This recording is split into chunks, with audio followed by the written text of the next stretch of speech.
But where are we today in Britain, in your view, in terms of race relations? Where we are today is going backwards.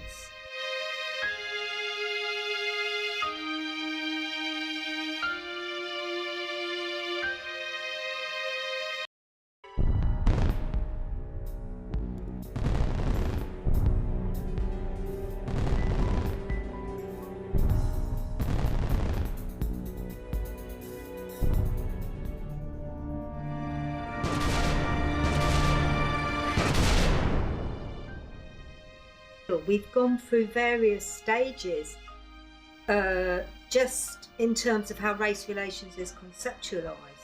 In the first post-war period, when Britain was a colony, the differences that students must understand between how sort of racism and race relations develop in the UK context was Britain was a colonial power, I should have said. So that in the post-war period, as its former colonies got independence, Britain had a labour shortage, and it actively went out and recruited black people from the former colonies. So in the post-war period, the settlement came from Africa, Asia, and particularly the Caribbean. Mm-hmm. There's a very strong black Caribbean tradition in this country.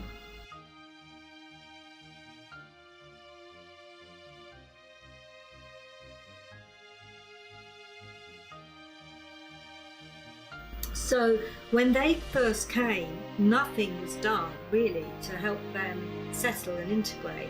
The idea of race relations was about the subsumption of the minority under the majority. It was assimilation. And then under the impact of the struggles of those communities to gain acceptance, to gain rights, things slightly began to change, and you had a more an acceptance that you didn't have to subsume your culture to the majority white culture. But then still there was no recognition of the black experience as an experience of racism. So what you have to realise was in the 70s and 80s, when there was a ferment of struggle in this country against racism in the police, against the fact that people who were the victims of racial violence never got justice. It was not treated as a crime. And there were so many deaths of people in police custody, but also in the streets, murdered on the streets. And everyone was saying that what we suffer is not racialism, it's not prejudice, we suffer structural racism.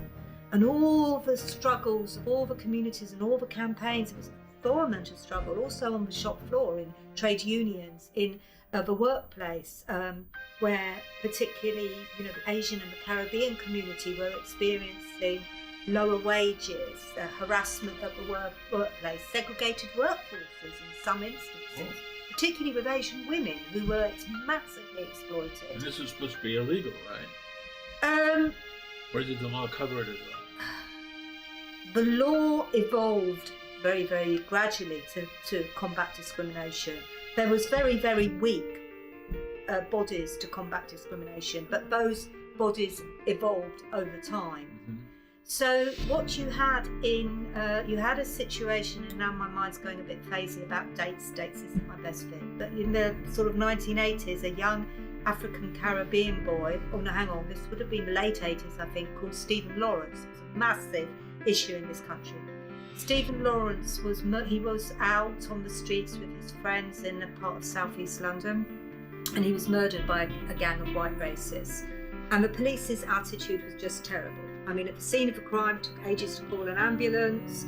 They treated Stephen's friend as a suspect. What are you doing out? You must be muggers, all this stuff. And they messed up the murder inquiry, and the culprits went free. The family took a civil action. It took 10 years to get justice. The new Labour government set up an independent inquiry under a retired judge, and the retired judge gave this landmark verdict. There was institutionalised racism in the police.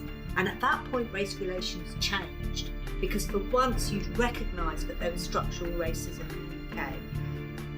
But That was a high point, and things have gone massively backwards since then.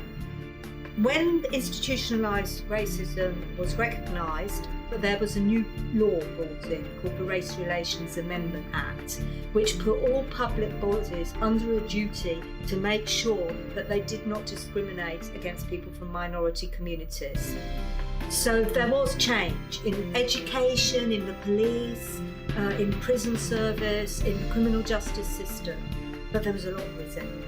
And there was a lot of anger amongst the professional classes that they were having to change. So now we're seeing the backlash to that. You see the attitude, well, we're a post-racial society, we did it, we changed things, what are people going on about? So now we're finding that there's a massive backlash to that, but also that backlash has been strengthened by the war on terror and by the rise of new racism. So we've seen, of course, there's still the anti-black racism, there's still the racism against migrants. We saw a massive rise of Islamophobia since the war on terror. Very, very big in this country because the anti-terrorist laws create a separate criminal justice and penal system impacting on the Muslim communities.